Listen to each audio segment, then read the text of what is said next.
Hello mga B! Samahan niyo akong mag-usher dito sa Fur Parade as part of the celebration of the Ilocos Sur Fest.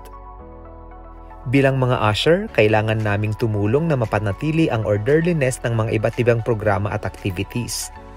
Ina-assist din namin ang mga bisita, mapatao man yan o hayop, para malocate ang kanilang tamang pwesto. Bukod dito, inaayos din namin ang foot traffic para hindi magulong tignan ang venue. Sa totoo lang, bago lang ako sa ganitong klase ng trabaho kaya hindi ko pa halos kabisado yung mga gagawin. But I'm grateful for this opportunity kasi gustong-gusto ko talagang natututo ng bagong skill.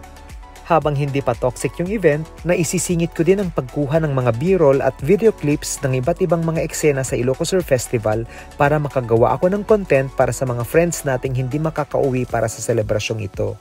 Syempre, malakas kayo sa akin eh. B, kita-kita na lang tayo sa festival grounds ha.